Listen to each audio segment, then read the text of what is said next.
Quel est donc ce secret qui nous a été révélé? Si nous revenons au message et à la substance de cette épître aux Éphésiens 3, 5, 11, il a été maintenant révélé à ses saints apôtres et prophètes par l'Esprit, selon le propos des siècles, lequel il a établi dans le Christ Jésus notre Seigneur. En nous tenant devant cette épître, devant ce verset, nous nous trouvons confrontés à quelques-unes des plus grandes questions et à certains problèmes parmi les plus grands auxquels les hommes se sont attaqués et se trouvent encore en face dans le domaine du christianisme. Cette épître aux Éphésiens leur apporte la réponse, mais combien peu sont ceux qui voient la réponse, et encore moins nombreux sont ceux qui, s'ils l'ont entrevue, sont prêts encore à suivre. En un temps de guerre quasi mondiale, il y a ces pays qui ne prennent aucune part dans le conflit et qui ont raté les honneurs parce qu'ils n'étaient pas libres d'y participer. Des complications, des divisions internes, des engagements ont lié leurs mains et les ont rendus neutres. La peur, l'intérêt personnel et le défaut de reconnaître les grands intérêts moraux les a maintenus comme isolationnistes. Affirmons immédiatement que l'épître aux Éphésiens représente la plus grande crise religieuse dans l'histoire de ce monde. Elle nous dit que de l'éternité passée est sortie la révélation d'un secret que Dieu avait gardé caché pendant tous les âges précédents. La révélation a introduit et inauguré une dispensation d'une importance et d'une signification plus grande que celle de n'importe quel âge avant elle. Elle nous informe que pour la transmission de cette révélation, Dieu a choisi, préparé, désigné un instrument d'un genre particulier. Quelqu'un formé par Dieu d'une manière particulière. Cet instrument, Paul, n'a jamais été ordonné ou désigné pour cette œuvre par des hommes, quoiqu'il fût reconnu et envoyé par l'Église. Il n'a jamais été enseigné ou préparé pour cette œuvre par l'homme. Il a tout reçu du ciel, directement, et de première main. Il a été traité par le Seigneur d'une manière qui correspondait entièrement au dessein pour lequel il a été choisi. L'épître aux Éphésiens qui se trouve devant nous va au cœur d'une question qui a occupé de façon grandissante la plus sérieuse réflexion de toute la chrétienté, et qui est peut-être davantage au premier plan aujourd'hui qu'en tout autre temps.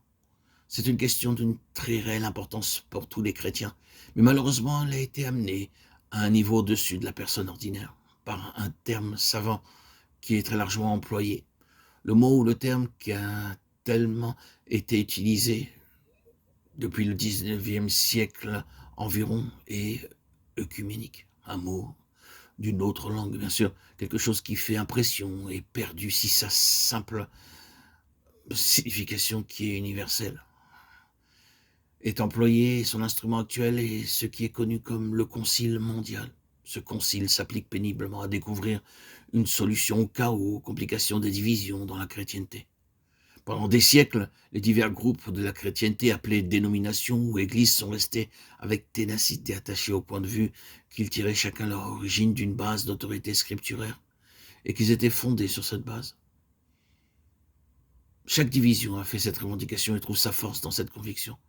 Maintenant, le slogan du concile mondial ou du mouvement œcuménique est qu'il faut se débarrasser de ces divisions produites par les hommes. Pour l'une de ces grandes convocations, le sujet choisi était l'ordre de Dieu et le désordre de l'homme. Celui-ci fut par la suite changé en le désordre de l'homme et le dessein de Dieu. Mais chaque tentative pour résoudre ce problème, qu'elle soit d'ordre général ou même restreinte ou évangélique, rencontre des difficultés insolubles. Le seul recours est d'être tolérant ou de transiger sur des questions d'une grande importance.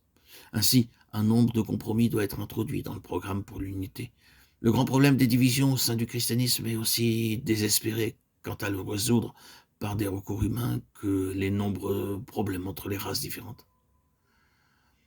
C'est donc la situation terrible que cette épître aux Éphésiens traite et à laquelle elle répond.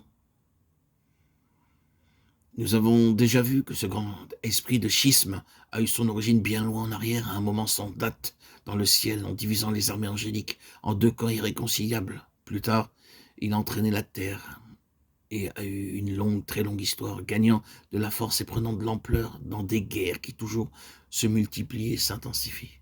Puis, il a envahi le christianisme, un héritage inéluctable et vraiment affligeant.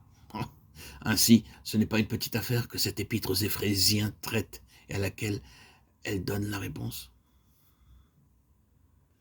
Il nous faut donc être à l'écoute de cet épître aux Éphésiens, où l'apôtre Paul fait une très grande révélation. Il base toute la pleine connaissance sur un esprit de sagesse et de révélation. La réponse à cette grande question qui est devant nous et qui est le sujet de toute cette discussion, de cette délibération fébrile dans la chrétienté, se trouve dans la révélation et l'appréhension du Fils de Dieu.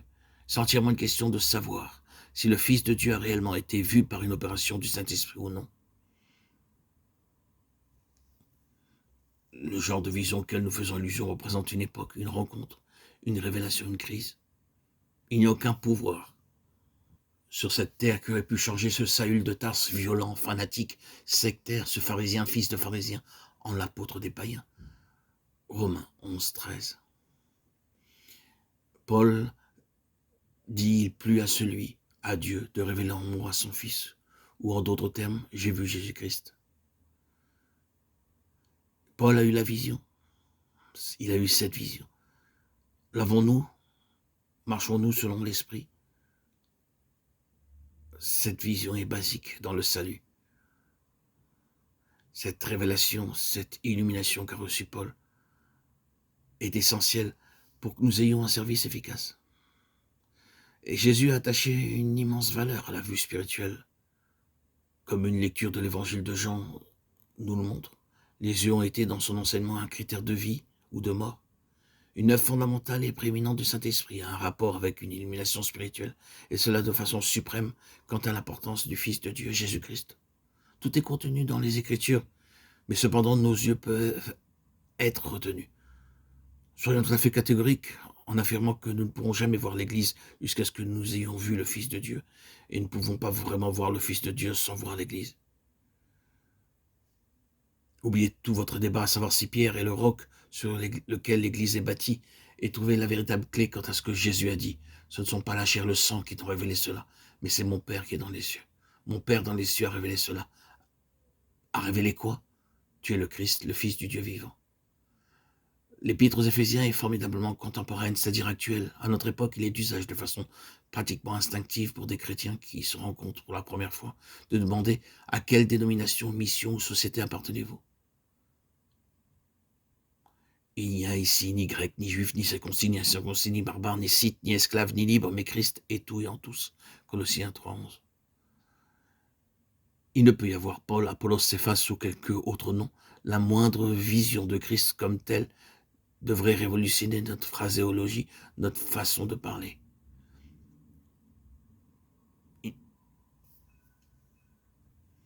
La révélation de Christ accordée à Paul est « il ne peut y avoir ». Tous ceux-ci sont dans le corps, quel qu'il soit sur cette terre, étant donné que tous sont réellement nés de nouveau et baptisés dans un seul esprit pour former un seul corps. Il y a là le fondement pour se rassembler surmontant les problèmes très réels liés à ce qui est naturel. Bien sûr, il n'y a réellement aucune autre église véritable.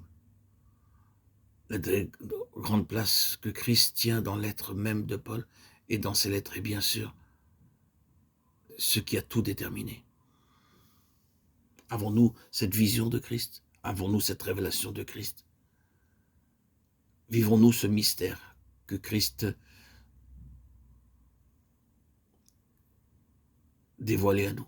Tout orgueil, tout préjugé ou toute réserve nous prendra en défaut tôt ou tard dans ce en quoi nous aurons été déviés de la plus pleine intention de Dieu en nous appelant. Ce sera une tragédie si à la fin on nous trouve dans une décharge, une impasse, peut-être à notre aise et libre de toutes les tensions de la bataille, mais du point de vue du ciel, éliminé.